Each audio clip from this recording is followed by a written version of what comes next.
Okay, it says I'm live. I was going to say good morning, but it's not really morning, is it? Hi, everybody. This is Elena of the Witches Box here again on another Tuesday at 1 o'clock Pacific time. So it's good afternoon to all of you. We get together here every week live to hang out. I'll do an oracle reading for the week. And then we just hang out and talk about witchcraft. And already, kind of excitedly, I see that a few of you are already here. So hello, Colum and Destiny and Kelly. Welcome. It's great to have you guys here so early. And I hear that I see that Colum is still in Paris, which must be magic. I was in Paris maybe 5 years ago. And I was only able to be in Paris for about a week, but it was magical. It's a very, very magical city. So I really am excited for you. Hi, Jessica. Welcome. Oh my goodness. And that you're feeling very, what is it that I can't even see, even have my glasses on. Everything feels so, you feel like a kid again. I love that you said that. That's amazing. So, Colum is referring to our live guided meditation that we do here every Friday. So, for those of you who join us on the Tuesday but haven't been to a Friday, on Fridays we do at 10 a.m. Pacific time.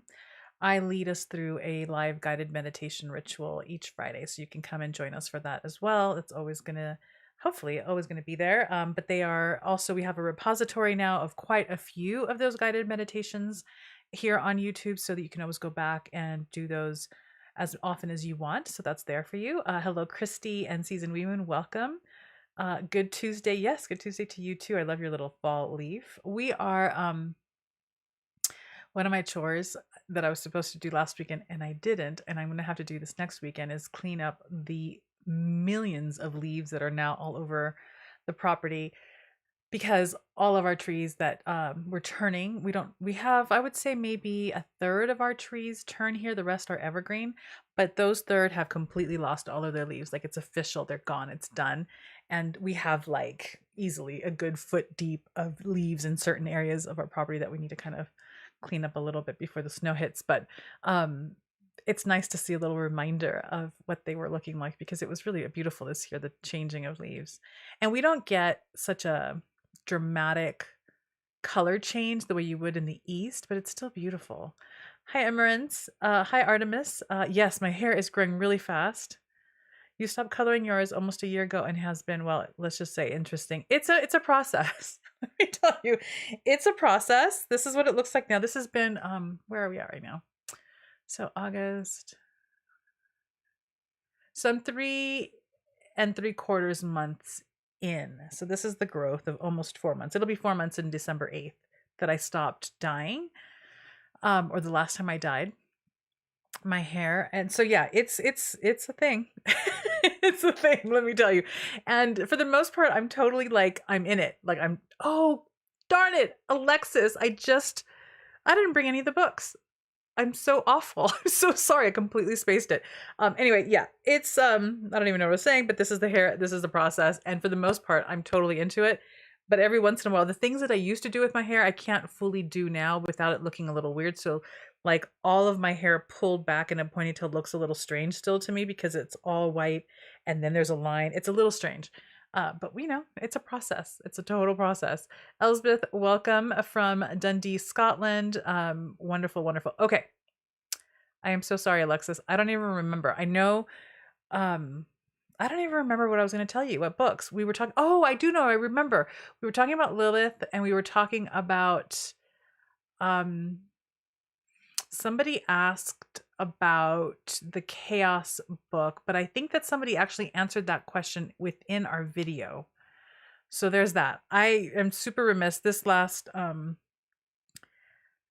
of last week and this weekend and yesterday, I've been kind of in a haze, like super deep dove in, deep diving, deep into, I just, this proposal has got me like, kind of like, it's got a hold on me. And so my head has been all of that, and I kind of lost track of everything else. So I have my little note buried under my little box here. I will have Lilith books next week. So I'm so sorry.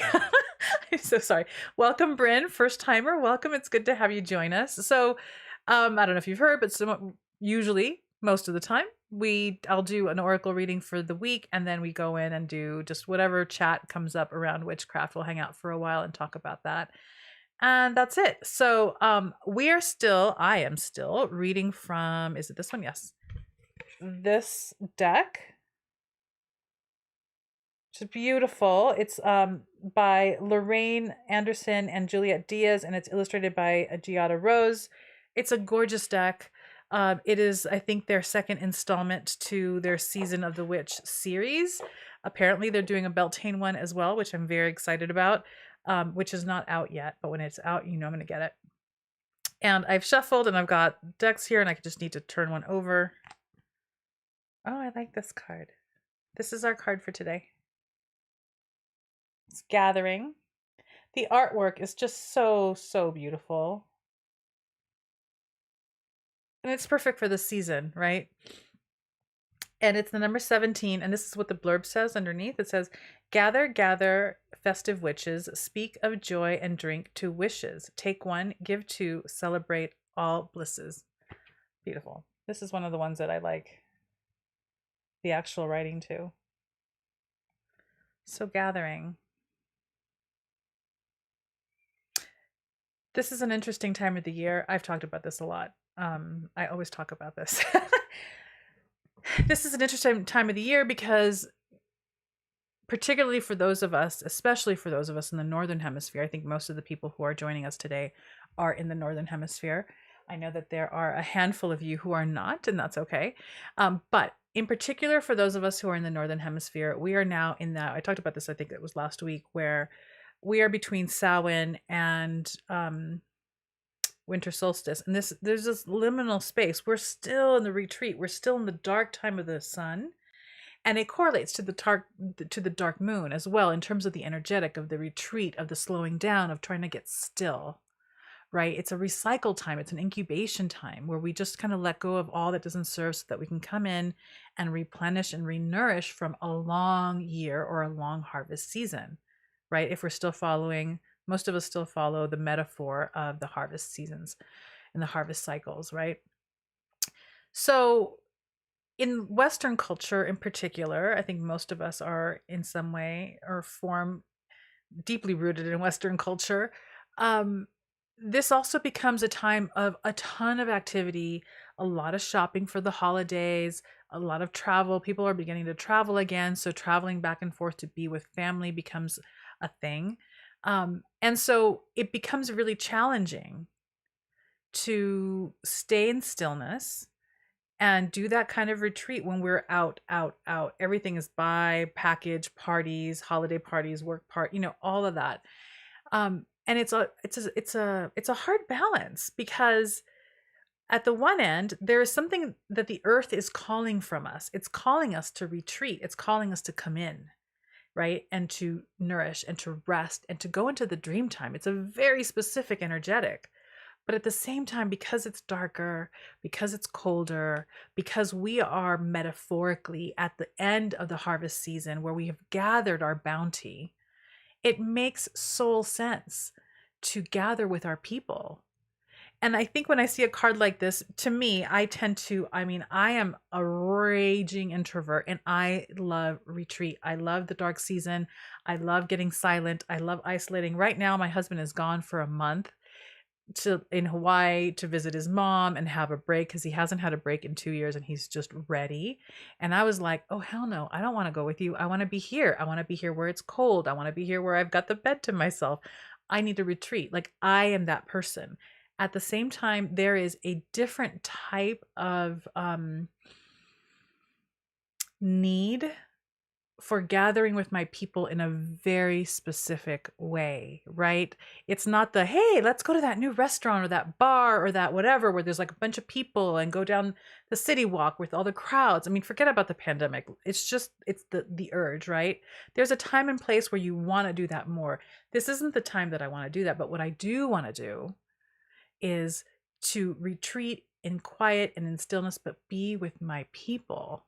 Right? We need to draw together. It's almost like we all huddle together in a cave and draw warmth from each other, both physically, but also emotionally and intellectually and spiritually. So when I see a card like this, what I love is that it's a circle, right? Which is, so indicative of the things that we do when we gather together as witches. We circle. But these are specific people. These are intimate people. These are intimate friends. Maybe they're family. And so I think about the necessity to, after this harvest season is over, who are your people? Who do you want to draw to and be drawn by, right? Who is it that when you're with them, you feel uplifted and nourished? Who is it that when you're with them, you feel at ease in uplifting and nourishing them? There's medicine there.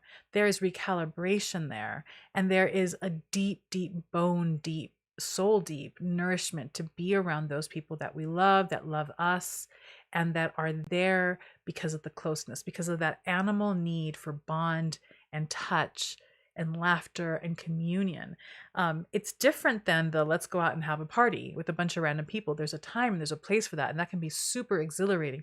But this is a different type of gather. This is a very intimate one where we're doing it even though it's cold. We're coming out from the cold together and finding our individual warmth and sharing it with each other. That's a warmth on many levels. It's not just physical warmth, but it's heart warmth with each other. And it's, again, not everybody. It's with your specific people. And it could be family, it could be lovers, it could be best friends, it could be your children. It's all different for all of us. But who are your people? And so that's what comes up, especially during this time of the year. Oops, there we go. Who are your people? Who are you gathering with? And here's what I'm going to leave it with. You will probably, most of you will find that you are being obligated to gather with people that maybe you prefer not to, or that you feel obligated to, which is a very different thing than being drawn to, right? And obligation can be a soul suck because it's not authentic. It's not what you would rather do. It's something that you are forced to do by a contract that you may not want to be a part of anymore. So I think I'm going to challenge all of you to really start assessing who are your people, who do you really want to gather with, and who do you not want to gather with? And then how do you create boundaries for yourself so that you don't have to do something out of obligation? This is important. This is about living in alignment. This is about living in a way that you honor yourself and you honor truth. You honor your heart and you honor the hearts of others. Even if you don't want to be with someone, you don't want to be at that party that you feel like you have to go to. There is an honesty there that they may not feel honored by, but is honoring on the larger scale nonetheless, if that makes any sense. I need to stop and drink water.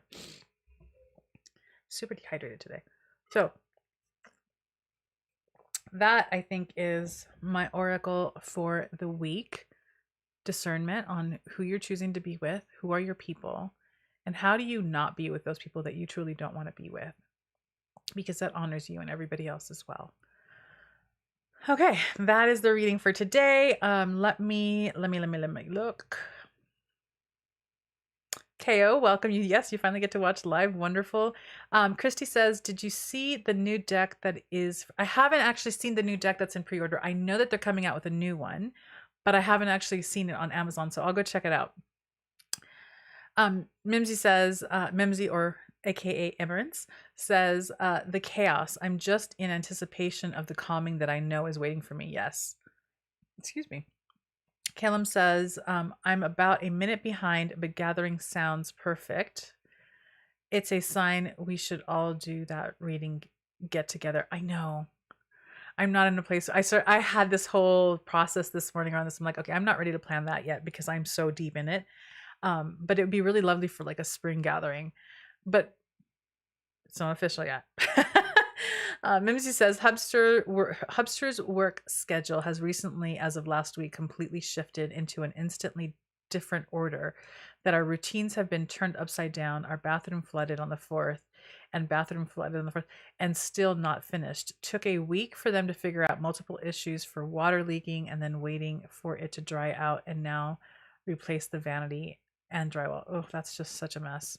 I'm sorry. I know that can be such that's chaos. That can be such chaos. Julmar says, I make soup and cornbread for calm folks to sup with me at our home. That sounds lovely.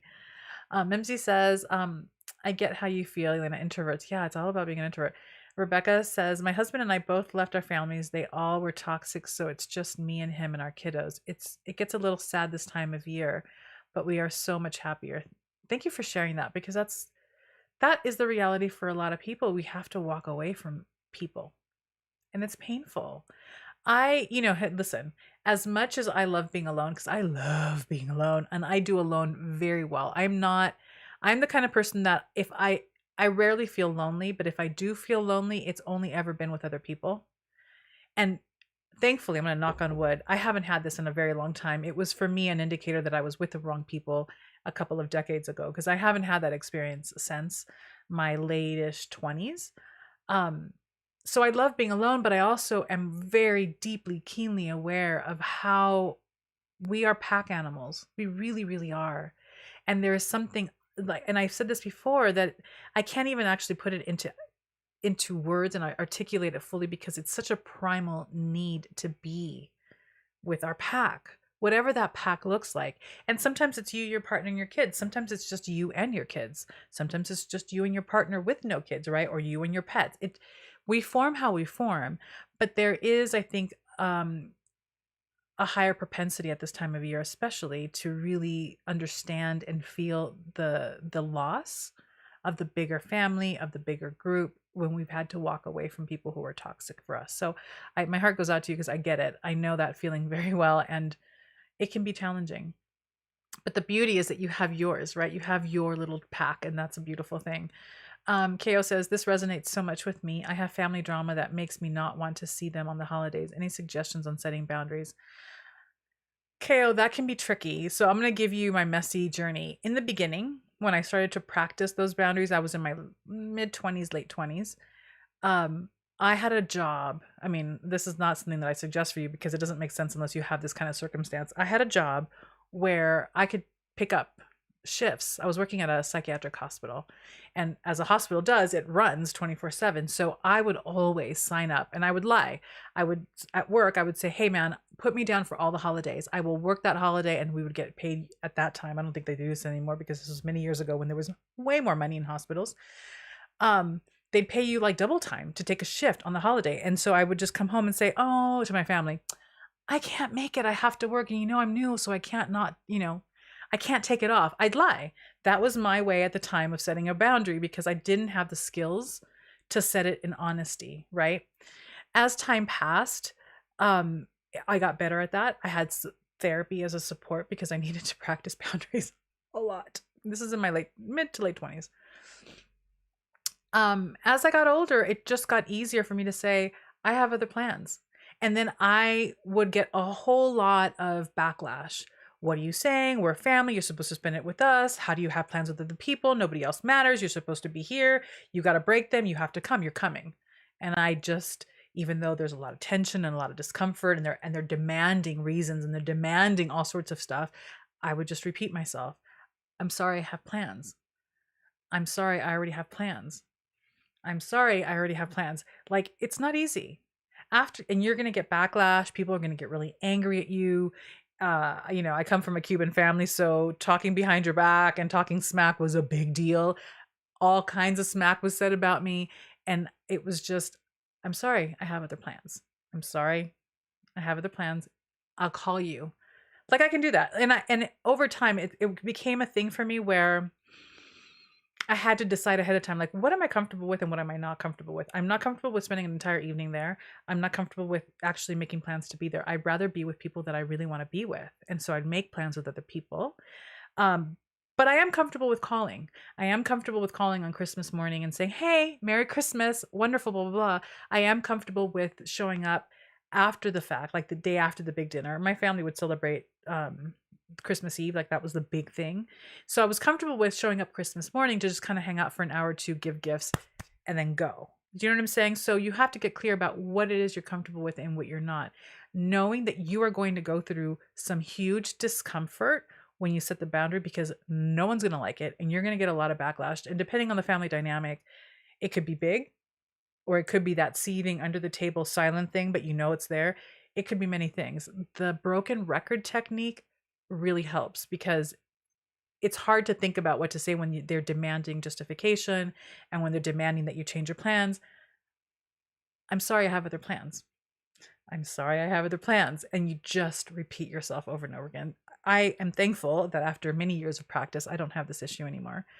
But it can be messy. It can be really, really, really messy. I don't regret it. I don't regret it because after a while, especially in my adulthood, it was my young adulthood, but as I've gotten older, it's like, this is my life. And these are special days, and I want to spend them the way I want to spend them.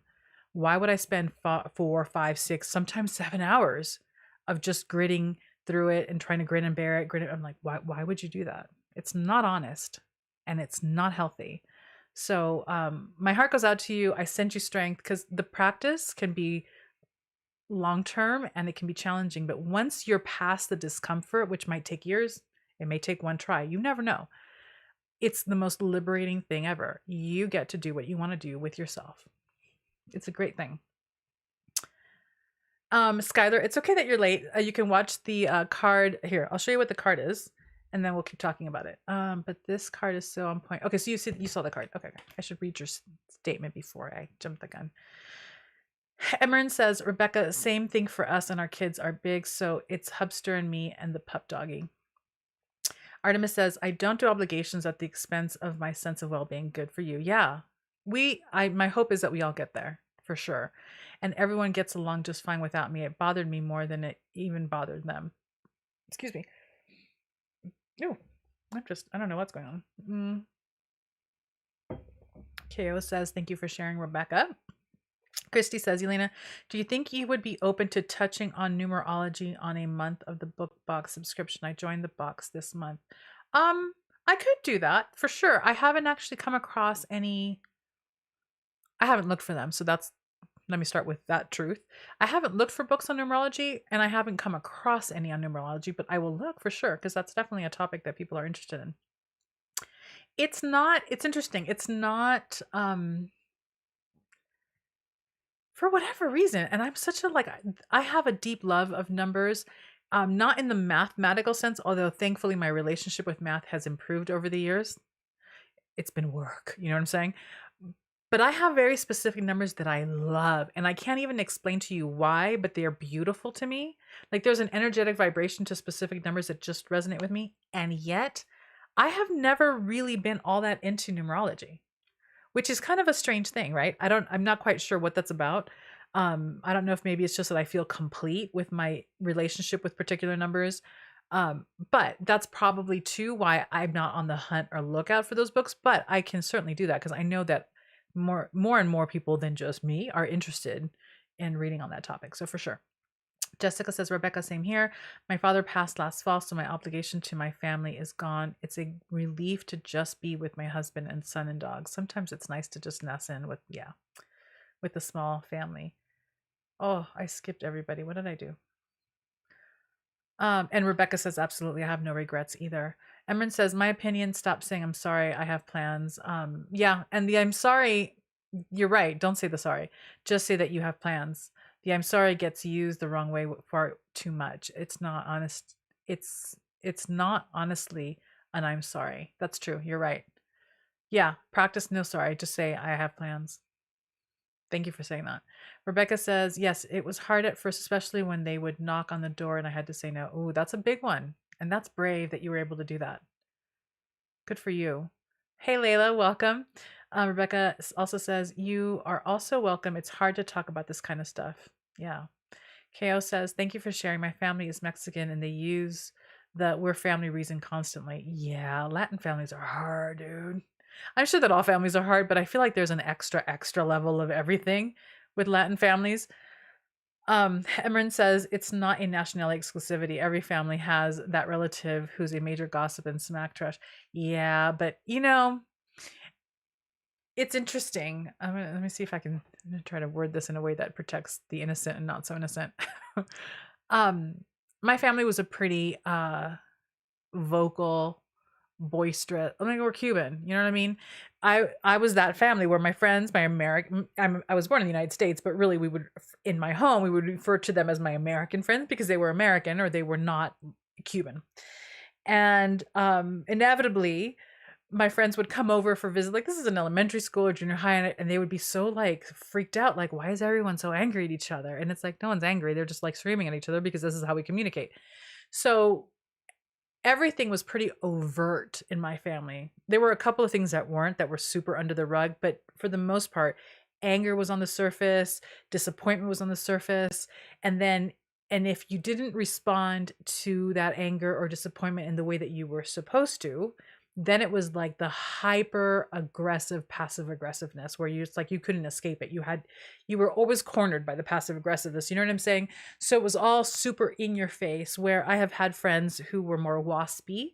And I don't say that in a derogatory way, but that's a particular culture here in the United States. Um, Everyone was super polite, but oh my God, they would say it very sweetly coming out, but there were like daggers, right? Daggers underneath the surface. So everyone's got a little bit of a different modality of their dysfunction. Um, but sometimes, man, when it's all in your face, it's hard. It's hard. And families are messy. Families are messy. I yeah, my family, my parents are both gone now. It's just really my brother and I. We have distant, not distant, but like once removed family that we don't interact with as much anymore. So it's me and my brother and my husband and his family, who I love, and they're amazing, and it works. It works really well, and there's enough spaciousness where people can do what they need to do for the holidays when they want to. So I appreciate that. So this year, my husband and I are going to be spending it alone together. So he's in Hawaii right now. His mom lives in Hawaii, and he's spending time with her. And then she's leaving for the holiday to be with her partner's family. I mean, we're all over the place. And I'm going to go there to be with him for Christmas and New Year, and then see her a little bit. So there's a lot of spaciousness that runs here, and it works. It really works for us. It's nice. What I am missing in my little pack is an animal. I need a dog, and I need a cat, and I need maybe a couple of other animals. Hey, that's a story for another day. Okay. Alexa says, what are some great ways to exercise your clair senses aside from meditation? Oh, that's a great question. What are some great ways to exercise your clair senses aside from meditation? Well, I think doing the actual divinatory practices, especially to hone your awareness of what your type of language or your clair is. So I'm just gonna riff. Every dark moon, do something divinatory. And actually, no, let me get more specific. If you have a hard time setting a regular practice, setting like your clock to doing this every dark moon can be helpful, but pick a scrying method that works for you. And scrying or divination. So it could be using the tarot. It could be oracle deck. It could be no, I wouldn't use that. Scrying in water, scrying in a mirror, scrying in fire. I would play with that, and this is how I would do it. So scrying, when you get into a trance state and look into a bowl of water, look into a black mirror, or look into fire. Some people will also look into sand, into dirt. So there are different ways to scry. But what I like about those three in particular is that it's so nebulous. You are looking for something. Some people will see, some people will hear, some people will feel, some people will just know. You're looking, your eyes are looking to see an image or see some sort of transmission in the scrying tool. But the way you receive your information is going to be very particular to the way you typically will receive that and what your clair strength is. So for those of you who don't know what clair is, clairsentience, clairvoyance, clairauditory, like it's those abilities, those psychic abilities that some people have one more than the other. The act of practicing and listening is similar to meditation. I mean, really, here's the thing, and this is my take on this. At the heart of everything that we do spiritually, there is a meditative quality to everything, because the hyper attention shifts it shifts our state. There's an altered state to the kind of seeing that happens when you are trying to scry. Your gaze shifts, what you're paying attention to shifts, right? There's meditation in there. But just the act of setting up space, to scry, setting up the ritual space, and then you're just there opening to whatever may come through, gives you the message potentially that you're looking for, but also if you start using it sort of like you're observing yourself have that experience, you start to pick up on, I receive things more this way than I do others. And then from there, it's practice. You have to do it over and over and over again. So earlier, when I said try different modalities, don't try them all at once and don't try them consecutively. I am kind of like one of these, like, go long and hard on a thing, one thing. Take an entire year, pick something. Take one whole year to just scry with a mirror as a way to practice your psychic abilities, and journal and jot down what comes from that. Maybe for the first 2, 3, 4, 5 weeks, it's like, I get nothing. Keep going. Because what you're practicing is the opening. What you're practicing is the paying attention. And that's going to give you a lot of information. So that's a way of doing it. Divination through scrying. Now, things like, and you can do game cards too, oracle cards, or tarot cards, or even game cards. There are all sorts of exercises to do to help hone your psychic skills. So it could be as simple as a friend picks up a card and doesn't show it to you, and you work with them to try to, like, guess what's in the card.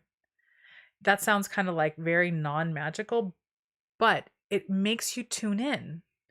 And because you have someone there watching it, they're kind of amplifying the signal. So it's easier to practice divining what the card is psychically when you've got someone seeing it as well, because they kind of amplify the message. The card is holding the answer. The card is maybe the 7 of Wands, but now I'm consciously aware, oh, 7 of Wands. So you, as a person who's practicing, right, can get a little bit of a louder message that you can start picking up on. And the more adept you get at that, after a while, you don't need someone else to kind of amplify for you. You can just have the card down on the table, and you can work at guessing or work at sensing what it is, and then test yourself by looking at the card. Does that make sense? So there are activities like that. Llewellyn has, well, 2 things. Get the book Psychic Witch by Matt Aron. It is an extensive book. He did a phenomenal job. And if I'm not mistaken, there are about 100 and something different exercises that almost build on each other to build your psychic sense. And some of them are meditation and some are different things. So Psychic Witch by Matt Aron. And then there is it was one of the very first book reviews that I did. Llewellyn has a series. They're like the little book of.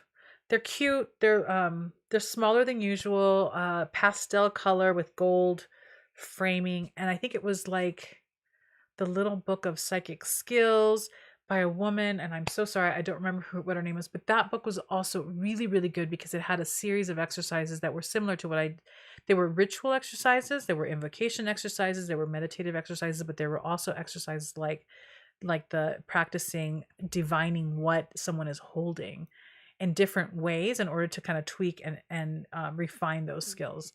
So I hope that answered the question. All right. Oh, hold on. I've missed a lot. Okay. Emerin says, my mom was basically white, but nationality was Norwegian, Scottish, Cherokee, Indian. My mom was super intense. Think Prez 45 Trump intensity. But my mom actually scared grown men. No exaggeration.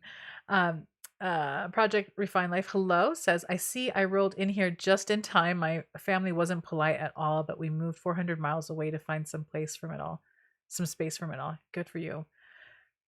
It's sad that we have to do that, but sometimes we just have to. You know, you have one life to live, and how are you going to live it? Who are you going to live it with? These are important questions to really, hopefully, answer much earlier than later in your life.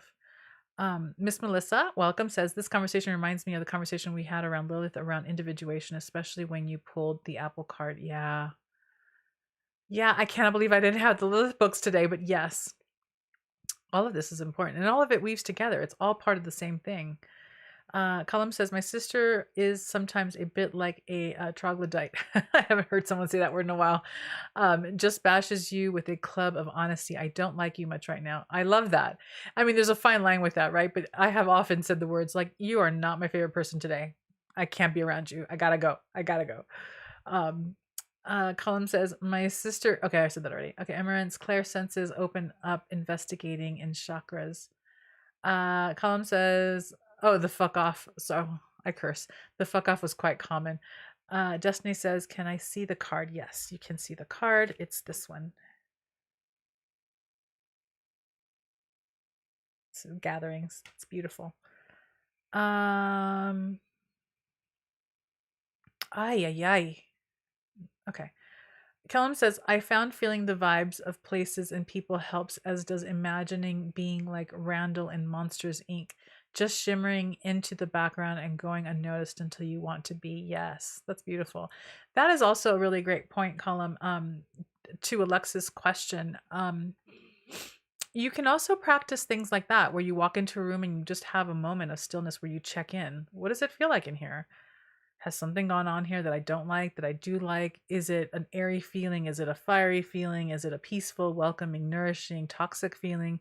So the practice can also be something that you do on a constant basis, where when you land somewhere or when you are engaging in something, you have a moment of like, let me check in. Am I picking up something else right now that's not just what's on the surface?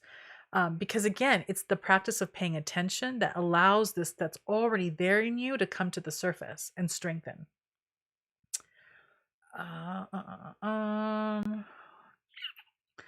Miss Melissa says, I love the mirror magic box you sent out. Oh my gosh, girl, that was like 1,000 years ago. Sad I missed out on it, but it looked amazing from the YouTube unboxing video I watched. Yeah, that was, I mean, I want to say that was maybe 2019. But that was a great box. There's a lot that can be done with mirror. And we also, at one point in a divination box, sent out a dark or a black mirror for divination work. Christy, is there a resource you would recommend to learn about how the moon and energies are the highest throughout the year for someone brand new? Is there a resource?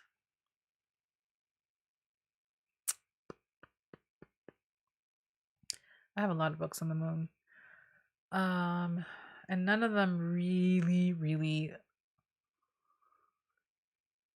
make me excited. None of the moon books I have make me really excited. The one book that I have that I've kind of been dipping in and out of that is likely not going to give you the information that you're asking for, but give you so much more on the moon is by Stephen Forrest. He's an astrologer and he has a whole book on the moon, but from an astrologer, he's an evolutionary astrologer, and it's from that perspective. So you will get some inkling about the high points in the year, but you're going to get a lot more story about the moon than you'd ever think to know to ask about. And I can tell you really quickly, look, the moon does the same thing every month. It's a cycle. It's almost like a birth where it's brand new and then it grows until fullness in the full moon, which is the highest point of energy. And then it dies back like a full life cycle from birth to like the culmination of your life and then the decline until it's the dark moon. Now, there is this notion that yes, the full moon is the most potent time of a lunar cycle, and that's when you do your biggest magic. But when we get into a little bit more of the intimacy around the moon, that's not necessarily true. So, as an example, with the Moon Ritual Coven that we've got through the Witch's Box, we do rituals for the new moon, we do rituals for the full moon, and we do rituals for the dark waning moon. All three are equally powerful. You just work with that energy differently. There's a different energy to ride and to harness at each point in the moon. And then on top of that, you layer in the sign that that new moon is in, the sign that that full moon is in. And that brings you another little slipstream of energy to work with at that high point. So if you just want to know when the moon is at its most potent, those are the 3 times. But in actuality, again, it's like a relationship. So when you first start dating someone, it's like we are all just the best parts of ourselves, right? We're super shiny, we're on our best behavior. Like think about that as the full moon. When we first start to work with the moon, we usually just work with the full moon because it's full, it's the biggest, it's the shiniest, it's the most obvious. But as you begin to really develop an intimate relationship with the moon, you start to recognize that every single day in that 28.5, 29 day cycle is its own type of power. It's just different. There's a different theme, a different type of energy, a different wave to ride because of where the moon is and where it is positioned in its cycle. So, yes, as a new person, the big, bright full moon is your biggest point. It's the most obvious point. But the reality is that the moon's power never really wanes. She just dances a very cyclical dance. And at different points in that dance, the power is just as potent and equal, but it's different, right? Where you're like beginning something, you're establishing something, you're manifesting something from the new moon to the full moon. You start to reduce, you start to retreat, you start to cull and release what doesn't serve you on the second half of that cycle into the dark moon. And then when we get to the dark moon, we can do some of our most powerful, potent divinatory or ancestral work. So I'm saying a lot because I love the moon and we have a whole thing on the moon, but there you go. Emran says, Elena, is there a protective sentence that Alexis can call to then ask for help from the other side to invite safe and friendly helpers to hone in the clairs? Let me read that again.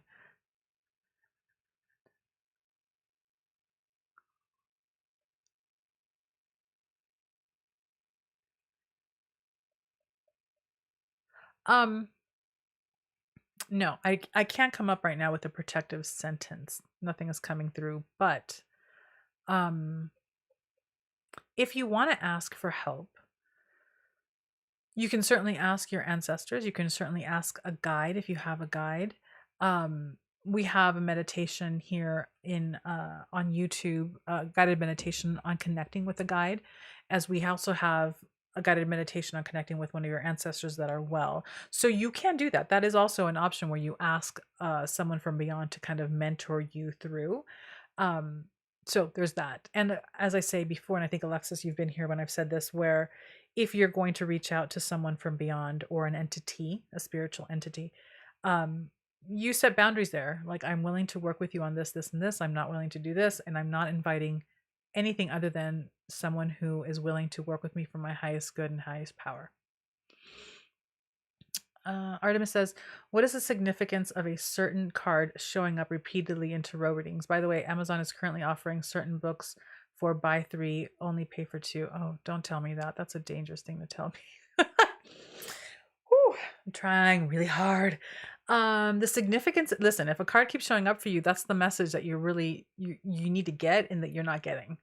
So there are themes. Sometimes I'll cycle through the same kind of 2 to 3 cards over and over and over again for months, where you think, is someone punking me? Because these are the cards that are only coming up. How is this possible? You shuffle, and yet there it is.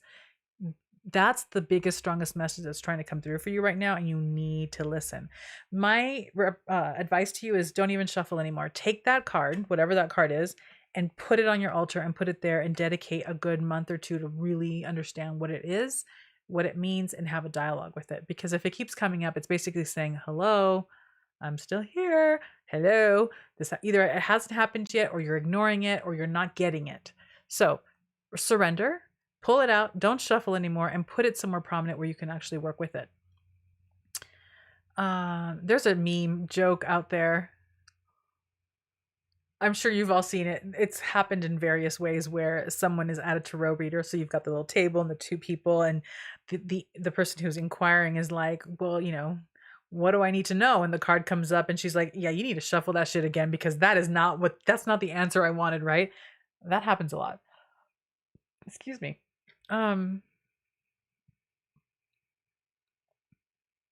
The full moon makes me so tired. Yeah, the full moon can be an intense thing on our nervous system because there's a lot of energy that's running through the full moon.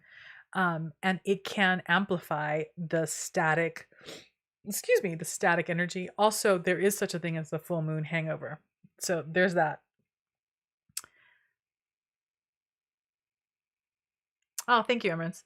So Christy, Emerance is recommending the full moon subscription. Or another full moon, the Moon Ritual Coven subscription. Yeah, everyone goes wonky. So if any of you are health practitioners and have worked in and around hospitals at all, you know that the full moon is like the time. ERs get packed, all sorts of things go wrong because the energy is very direct.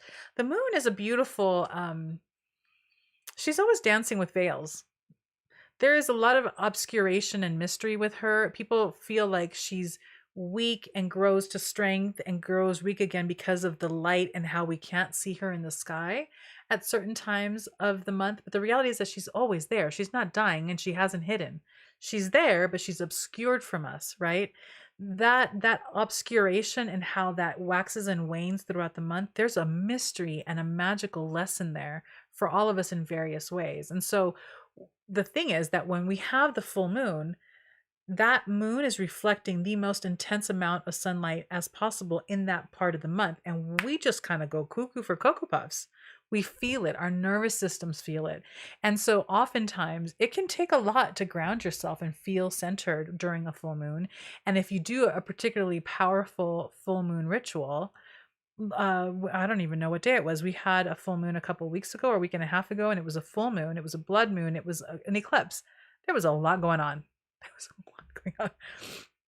And it was an amazing time. There was power there. It's different than it manifests differently than the power of, let's say, a dark moon. But I remember I woke up the next day and I was loopy as hell. I was like, I need to go back to bed. There was a lot of energy that ran through my system. And when we do ritual, it's always energy. We are always working with energy. We're always transmitting energy in one way or another.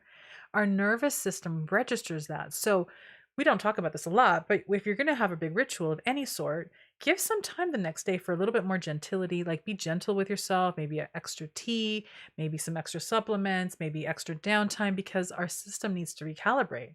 We've expanded, we've held something pretty amazing and big, and then you need some recovery time. So in the more muggle world, things get squirrely, accidents happen, people get more drunk, sometimes people get a little wonky, like things can happen. Things can happen.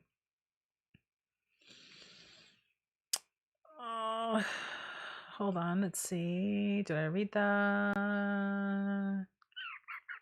I did read that. Angela says ancestral guides and other trustworthy people, even outside your main traditions, can be helpful. Yes. That's the other thing. Finding someone to have as a mentor can be really helpful as well.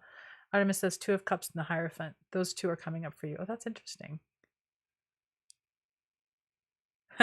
What do you think that means? I don't do readings for people anymore, but that's a particular combo. And so I guess my question to you is, what do you feel that means for you, those 2 cards?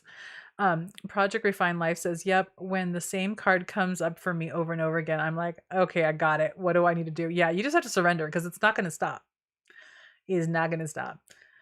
Column says, my cat always sits on my lap and my feet or chest whenever anything spiritual is going on. Cats are so tuned in.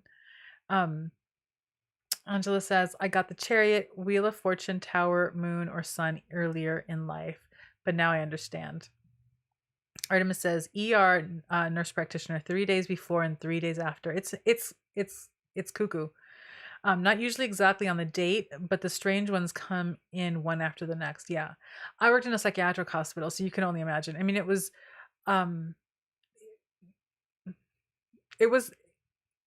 in my more sick sense of humor self phase.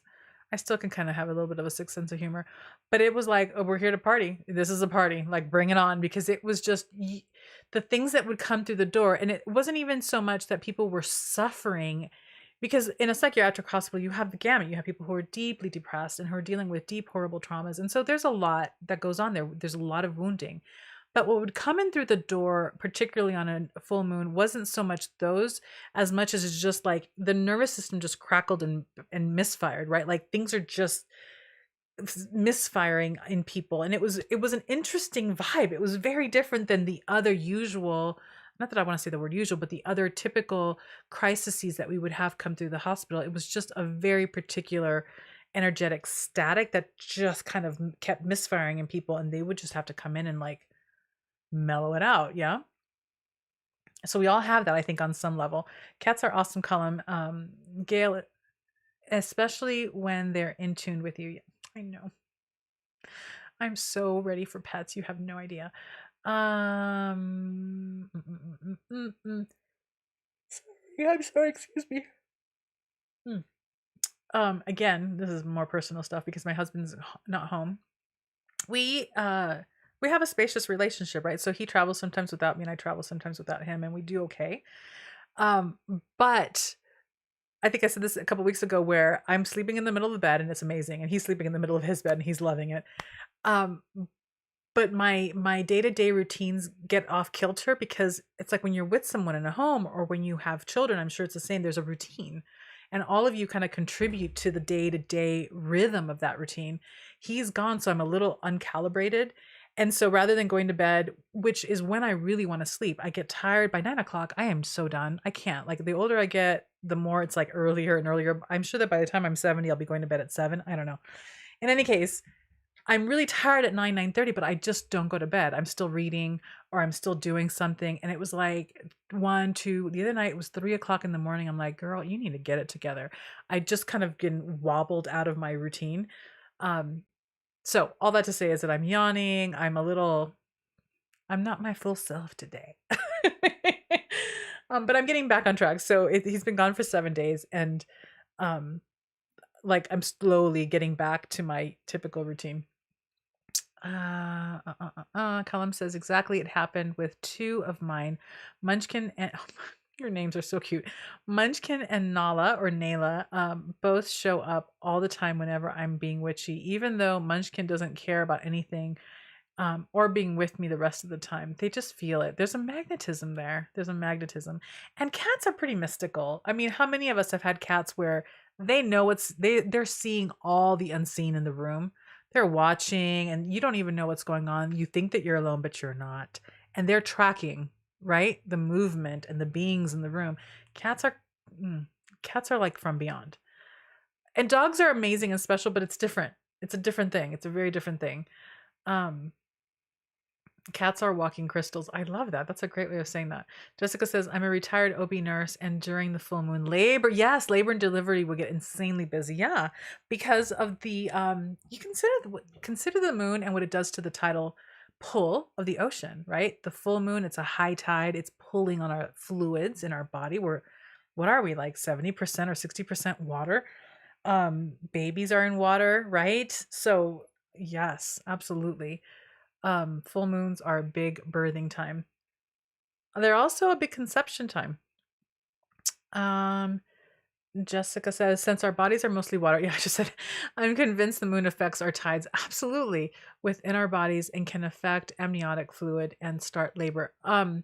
Also, and I think that this is something that's spoken about in Chinese medicine as well as Ayurveda, although maybe it's just Ayurveda, I'm not sure. But during the full moon time, our livers tend to do a detox. Like whatever is just the buildup, our livers will kind of like dump out into our system to flush it out. And so around the time of the full moon, it's good to go a little lighter on food or go a little healthier and cleaner on food to help support your liver doing its natural like release and cleanse time. I think that's Ayurveda, but there's writing about this in terms of what organs do what during different parts of the moon. I haven't been reading up on any of that in decades, so I'm a little rusty on my body moon knowledge. Emran says Hierophant is a pillar card connected to knowledge. So in combination with the two cups, like Elena said, interesting. In my opinion, Hierophant amplifies two of cups. So get one with it. So like Elena said, get one with it. Project Refine Life says, I miss having cats. I love cats. I know, my baby. Her name is Chloe. I have a picture. Oh, it's a little too far for me to reach. She was a tortoise shell. She was the sweetest being in the world, and she was one of the loves of my life. And she lived to be 18, which is a long life for a cat. But 18 years isn't enough. And it's been, oh God, it's almost been 10 years since she's died. My goodness. Layla says, I was born at the full moon. Beautiful. At the full moon or the full moon? Both are good. Emerin says, my son was born early because of the full moon. Thanks to the god. Thank the goddess because he was 7 pounds 3. Oh my God. He would have been big. Because what don't they grow like a pound a day if they're late or something like at the end? I mean, I haven't had children, so I don't know. Cullum says, I was meditating once and opened my eyes and boom, cat staring straight into my soul. Made me jump a mile. But when they get nervous or watchful, that's when I get out the sage and obsidian. Yeah. And also the big kitchen knife as an anathema. Yeah. They know. They totally know. And it's a little subtle for them, right? When a dog senses something wrong, a dog will bark or get a little skittish or get a little active. Um, Cats get stealthy, but they know. They just know. It's kind of an amazing thing. Elena, it's seriously time for you to get it. I know, man. We just don't have a lifestyle for the pet yet. And I'm pushing my husband like it's time. We need to have a home. And I mean, we don't have we have a home that we live in while we're in Idyllwild, but it's the family cabin. It's not our home. Because the idea is that as soon as we're able to travel around freely, we're going to go back on the road for a while. And that's just not conducive to having a pet. We started traveling as digital nomads officially full time in 2013 after our dog died, because when our dog was alive, we had started to travel, and because we both own our own companies and we both work wherever we are because we have our computers, we would just travel and hang out somewhere for a month or two while working. So it was just, we work, we get paid, and then on the weekends we kind of like check out the new environment that we're in. But we would do it for a month or two at a time, and then we would leave our dog Tucker with like a friend or someone, and he would just suffer. Like, he wanted to be with us. He didn't want to be with other people. I mean, he was a friendly dog and he loved people, but when dogs get so attached, and we were attached to him, and so it was like obvious to us that we really couldn't do what we really wanted to do with him because he suffered. So when he passed, it kind of freed us up and we just took off for long periods of time. So our typical routine is that we are traveling for about 8 months out of the year, and then we're here in Idyllwild during the colder, at least this is how I try to push it.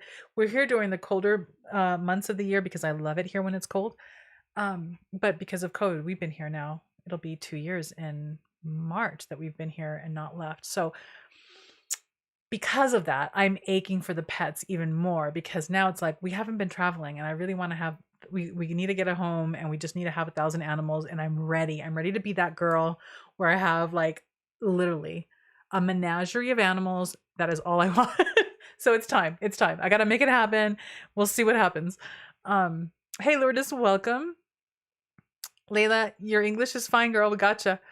Oh, because of the full. No, I got you. I was just joking with you. Don't worry. Alexa says, just get one of those cat backpacks. I know, right? That's so cute.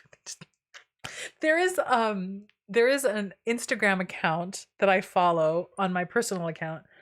I think it's Colorado Dog or Colorado Dog something. Okay. I'm not quite sure the exact name, but it's a couple and they love to hike and travel and camp, and they have this beautiful, I think he's a golden retriever mix maybe, but then they have the cat. So it's the cat and the dog, they're best friends. And this cat isn't like any cat, because the cat will have like a little like hiker pack. So does the dog. And sometimes the cat will like travel on top of the dog, but they're all both on leashes. They both hike with the two adults or the two humans together. It is the sweetest Instagram account. You have to go find it, because it's all of their camping adventures and all the things that they sleep together. They like hike together. They swim together. It's the sweetest thing. They're both on leashes. It's a cute account. In any case, I watch it all the time because I love it. I don't even know why I brought that up. Seriously, time to get new kitty. Oh, because you brought up the kitty pack. Yeah. And so they have like a pack for the dog and they have a pack for the, the cat. It's adorable. Emran says, my puppy is 3. She's still a puppy and she has decided to get protective. She's constantly staring at me and standing in guard. It's so cute. Oh. Ay. Lourdes says, oh, Lourdes, I'm so sorry. I lost my cat 3 months ago. I miss her so much. I'm so sorry. It's hard. It's a heartbreak. I'm still heartbroken. It never goes away. They're just so beautiful. And then Emran says, yes, with pregnancy, babies gain a pound a week in the last few weeks. So yes, he would have been huge. He's now 29 years old and almost 6 feet tall, over 250. He's built like a refrigerator. He would have been huge. Oh my goodness. In another life, a million years ago, I was a doula. For a short-lived amount of time. It wasn't, even though it's beautiful work, it wasn't my career path. And for those of you who are like super sleuthy, I participated in a pregnancy book and I did the photography for a pregnancy book a million years ago in another life, another career. So I have a lot of details in my head around pregnancy, but because it was never my lived experience, it's like these are the details that just never, they don't stick around. But I do remember that, yeah, towards the end, babies grow a lot on a daily basis. Cullum says the cat with cats, it's the eyes and ears. Yes, going dilated or forward, the tail twitching subtly, then the stiff-legged stalk and the low hiss. That stuff is freaky at 1 a.m. and you can't see anything in the shadows. Yeah, cats, it's an adventure. It's an adventure. Um, Melissa, what's the most magical? Oh, you sent you earlier. What's the most magical place I've traveled? Oh gosh. Let me get the other two comments and then I'll answer that question. Angela says that's fascinating. I will look into the moon phases and Ayurvedic health. Thanks. And Imran says most magical. Okay, so most magical place that I've traveled to.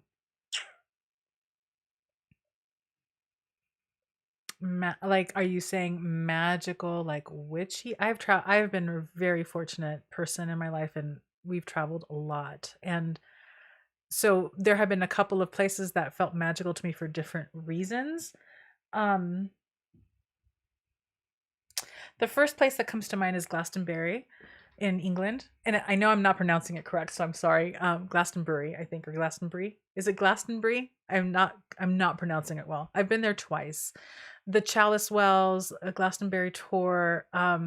There's just something so mystical and so rooted in the Avalon mythology that just you feel a history.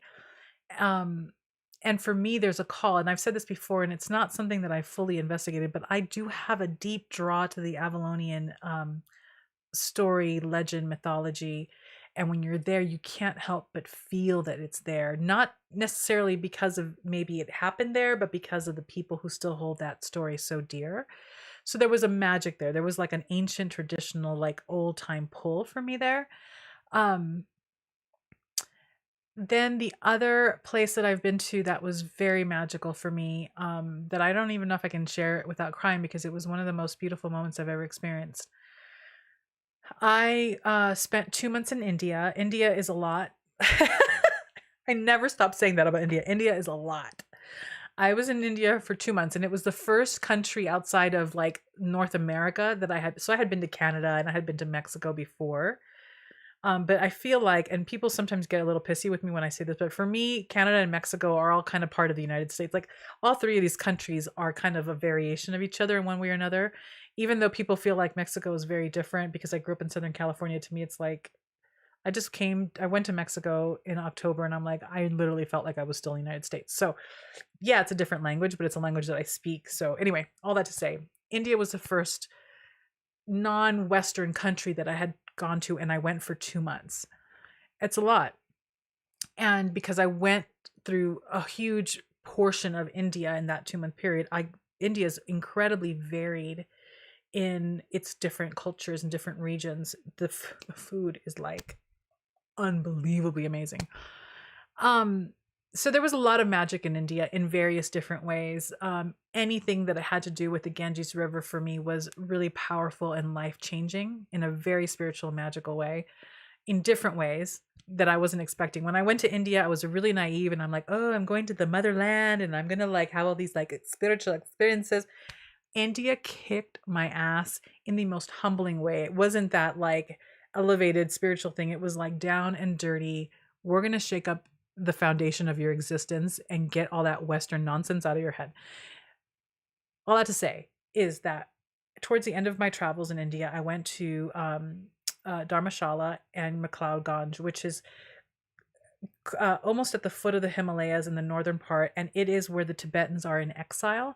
It is also where the Dalai Lama's home is in exile. So his temple, his home is there, and he will sometimes come out into the public. Sometimes there's always something going on in this beautiful kind of courtyard. There are a bunch of Tibetan monks that live there. It's a very different feel and culture from the rest of India. And John and I were there. I don't even know if we were there for a week or so. It's a beautiful place. And we had heard that there was going to be a beautiful event, an homage being paid to the Dalai Lama in the courtyard, where a Hindu group, because he's Buddhist, but a Hindu group was coming to set up kind of like a blessing offering for the Dalai Lama. So they like decorated the place in a really beautiful way, and they did a whole day's worth of chants and prayers and blessings for the Dalai Lama. And then he came through towards like the middle of the ceremony, because we went and we attended. He came through in the middle of that assembly to like speak to everyone and receive the blessings, and it was really beautiful and magical. So two things happened in this event. It was a day-long event that we were there watching, and I was really taken aback by the fact that a Hindu group was blessing a Buddhist and what that meant. I think that that was really beautiful. They were really wishing him a long healthy life because he's such a beautiful impact on the planet. The other thing that happened to me was that I mean, he walked in front of me by 4 feet, and I felt him. I have had the privilege of meeting quite a few big spiritual gurus, however you want to name that. And this was the only one that I felt like the air around me just shifted in the most peaceful, sweet, childlike way. It was I mean, just getting emotional thinking about it. It was really amazing. And then the other thing happened, which now that I'm emotional, I'm gonna cry. So Tibetans, when they get old, I feel like Tibetans old age in a very ancient way. So you had these beautiful, sweet, older people, like we're talking 80s and 90s and into their hundreds, very wrinkled, but very rosy cheeked and very frail, but very joyful. And oftentimes in Dharmshala, you see the very elderly playing with the very young children, like toddlers and kids. And so there was something always sweet in the air around that. But we found our place, right? Because we're sitting in this big pavilion kind of thing, courtyard, waiting for these things to take place. And I was sitting on the floor on a little pillow, and there was like a little tree and an older, like a much elderly gentleman sitting in his robes against the tree in front of me, looking around with a smile on his face. And every time a little kid would walk around, he would just giggle. It was really beautiful. But then I was watching him because I was so transfixed by this person for whatever reason. And I watched as his eyes just sparkled with this like completely overwhelming joy. And I look at what he's looking at, and it's another super elderly man, like at the cane. He's barely walking, and I'm gonna start to cry.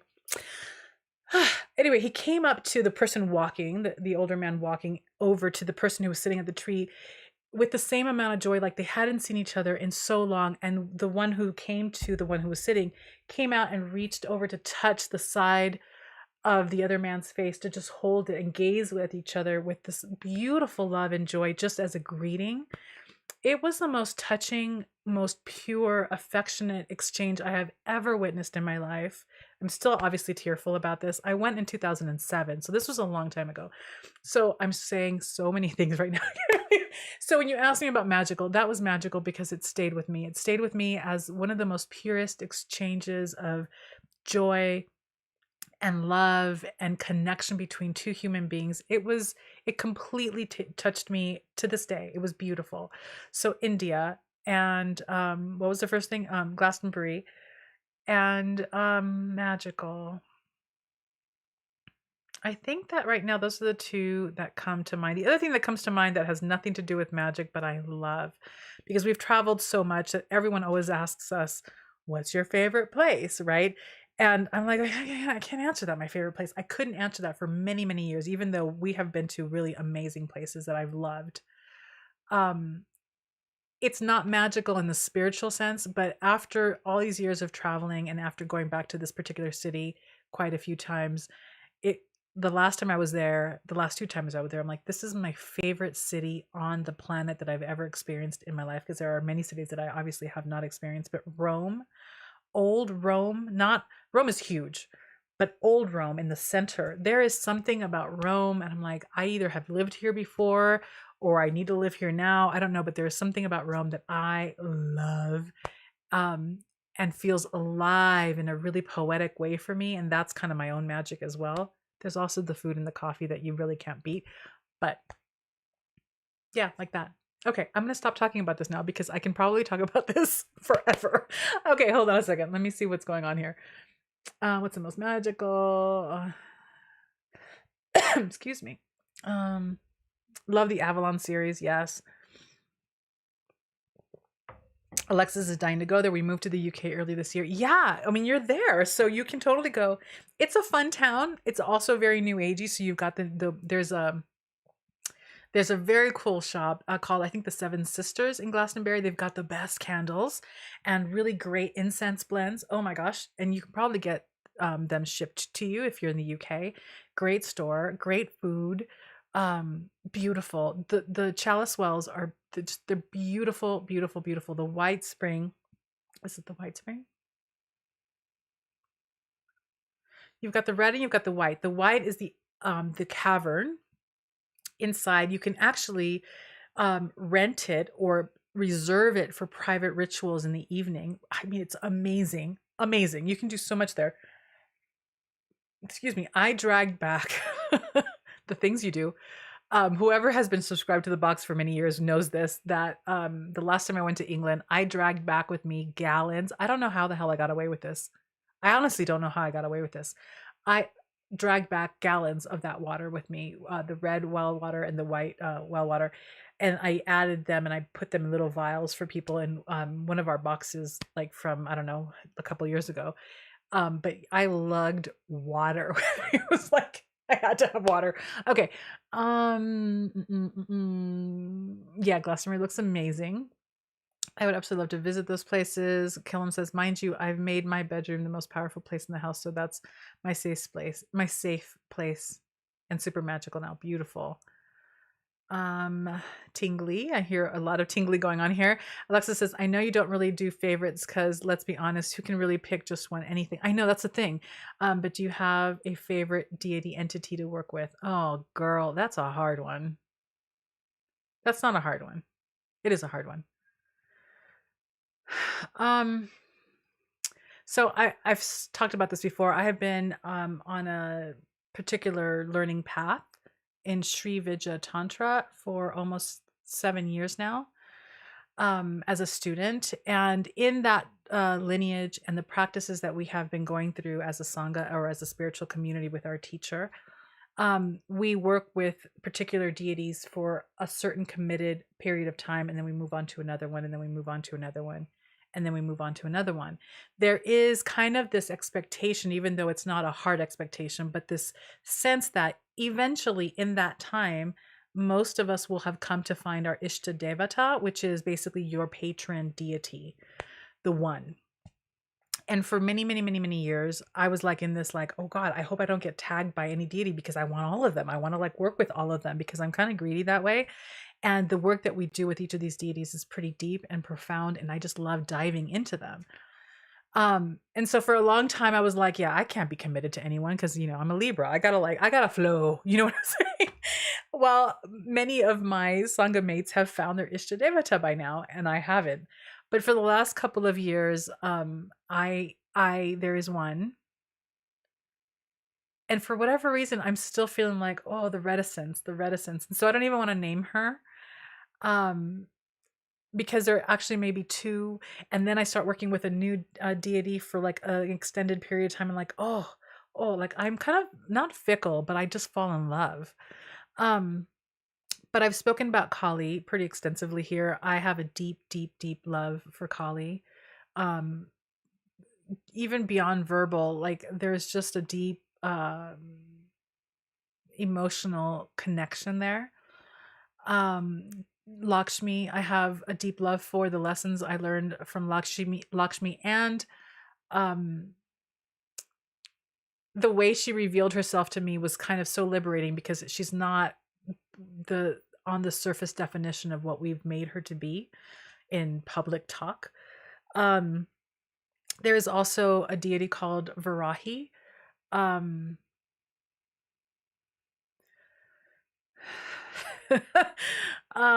She's not done with me.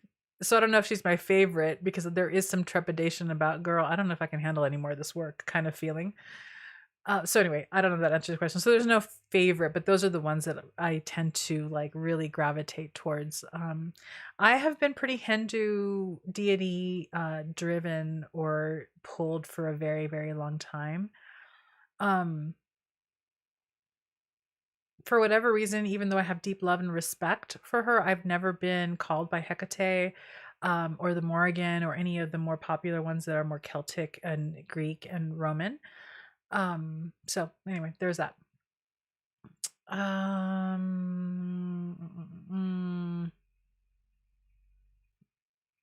this is a thank you so much for sharing those experiences. Those sound so profound. Old Rome is incredible. I know old Rome is just magic. Oh, and I've been to Sedona. Sedona is pure magic. Absolutely. Sedona is beautiful. It's been decades since I've been to Sedona. This says, I'd love to hear all about your travel adventures. I got chills listening to your experiences. Thank you so much for sharing them. You're welcome. Thank you for asking whoever asked. I don't remember who asked. Sedona might be a fun place for a reading, but there's no ocean. Someone recommend or requested an ocean nearby, so I don't know. Emran says, how you talk about Rome, I feel the same way. Also, there's something about New Orleans that has been calling me for years, and I don't know why. I have never been to New Orleans. I don't know how that's possible, but I hear that New Orleans has can have a pretty profound pull on people for sure. You're welcome, Jamie. Kali is my next focus for study. This is Jessica. Artemis, have you read Song of Kali by Dan Simmons? Is it a poetry book? Is it a small? I think it's a small poetry book. Yeah, I haven't read that one yet, but I've got one in my pile. If it's the same book that I'm thinking about. Melissa says, there are some places that hold so much magic for each of us individually. I know for me, when I went to Australia, I've never felt so connected to a place so much. I feel like I've lived there before. Yeah, that's the beauty of if you can travel, do it. I know that it's expensive and it can be challenging. We've managed to work out ways to do it in a way that we can afford, which takes some work, right? We both work for ourselves. We both, can work remotely, which makes it easy because a lot of people for a long time were like, oh, must be nice. You're living in Spain for 2 months. And it's like, fool, I work Monday through Friday, like 10 hours a day. And then on the weekends, we just get to, experience a new environment, but we're still working. And it's one of the reasons why we don't have like a proper home. We stay at our family's cabins house because thankfully we have this beautiful home that's available to us and it's paid for by the family. So it's there. But we pay rent when we're traveling, but we still work while we're traveling. And it works out. The other thing is that if any of you want to travel, you need to get a credit card that gives you travel points and be smart and really responsible and use that credit card for your gas, for your groceries, and pay it off at the end of each month. Don't pay for things in cash. Use the credit card and then pay the credit card in full. This is the only way to do this every month because you're going to pay for those things anyway. You're going to pay for your groceries. You're going to pay for your gas. You're going to pay for whatever day-to-day things that you buy with cash. Use a credit card that gives you travel points. And then at the end of the month, pay it all off. You have to be disciplined. If not, don't do it. But those points, we've done that with everything. And those points have gotten us all over the planet because otherwise we wouldn't have been able to do all the things that we did, right? So you need to make very specific choices on how to manage your money and how you do your work life. But it's possible to do before you retire. It's possible to do if you're not rich because we're not by any stretch of the imagination. We've just made choices, right, that help facilitate our desire to travel. Colum says, I've always been fascinated by the Morrigan, Cernunnos, and Mother Earth. Mother Earth may be making an appearance in a box at some point soon. That is a hint. That is all I'm going to say. And Emran says, oh yeah, I almost forgot about Sedona. That's been calling before I moved to Vegas. Now it's much louder. Sedona's beautiful. And on the way to Sedona, I don't know if it's still there. On the way to Sedona, there's a town on a cliffside called Jerome that is a cool, funky art colony. Highly recommend dropping by Jerome, especially during Halloween. That is an amazing experience. How big is that book pile? Listen, are you talking to me? Because the book pile is huge. It's always huge. Wait, are you talking to Emma? Who are you talking to? Nope, it's a novel. Oh, it's a novel. Then no, I don't know what that book is. But I can look it up. This is Sedona would be such a magical place for a retreat. What about Yellowstone or similar places? For the retreat, or have I been? I've been to Yellowstone. It's not even, I can't even say that I've been to Yellowstone. I've been to the outskirts of Yellowstone. I've never been in it, which I'm really bummed out about. Wait a minute. Am I lying? I am lying. I've never been to Yellowstone. I've been to Yosemite. But I hear that those places are magical too. So many places to see. Okay, what else is going on? Any last questions before we wind it down? Because we've gone on so many tangents today. I don't really have announcements. What do I have for you?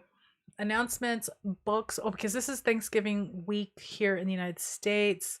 So today's Tuesday.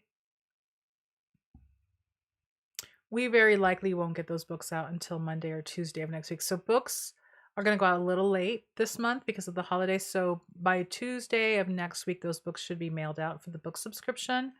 We are waiting for a special something to be delivered for the box. So the box is probably not going to get mailed out until the end of the first week of December. Oh gosh, today's Tuesday. Tomorrow, for those of you who are subscribed to the box and got the Mercury box, tomorrow night is our deep dive gathering for the box. But next Tuesday, so a week from today, is the live gathering for the Witches book coven. And Ivo Dominguez Jr. will be joining us for that next Tuesday. So that's that. I think that's it. I don't think I have any other announcements. Hold on a second. Why show? There we go. Jerome is highly haunted. Is it? I've heard that. I didn't experience that, but I've heard that it's highly haunted. It was like a mining town, and now people have it's been colonized, I think, since the 60s with a bunch of artists that took over. But all the buildings are kind of slowly seeping down the hill. Like, it's not necessarily a safe place to live, but it's quirky and funky, and there's a lot going on there. Witchy tangents are fun. Yeah, there's been a lot of tangents today. All right, I think that's it. Yeah, check in with each other. We've got the forum. You can talk to each other there. I am going to be posting in the next couple of days, but I'll send an email out to those of you who are on the Moon Ritual Coven. A couple of other just informational modules are going to be added. I'll send out an email about that to let you know that that's happened. And I think that's it.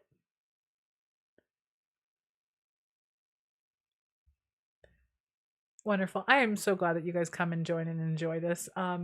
It's wonderful. And it'll probably be a low attended one, but on Friday at 10 o'clock, we're going to be doing our meditation. So join us for that. I know that it's the day after Thanksgiving for a lot of you. So, it'll be there. I will be there. Hopefully with not too much of a turkey hangover. We'll see how that goes. Oh, the calligraphy pen. Isn't that magic? I love those. They're so beautiful. I'm also curious if you all were able to open that ink pen without it becoming a disaster. I really was so hell-bent on making sure that there was a stopper so that the ink wouldn't just explode everywhere, and then we bagged it. But then when I tried to open, after all of those precautions, when I tried to open my bottle with the stopper, it was like a hot ink mess. I don't know how to deliver those things in a way that,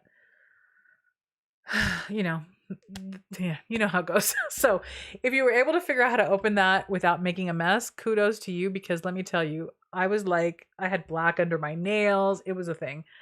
All right, I think that's it. Wonderful. Have a wonderful, wonderful week. If I don't see you, have a great Thanksgiving for those of you who are celebrating. Boundaries.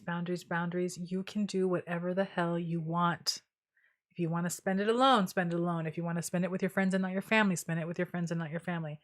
Let yourself do what you need and want to do. There you go.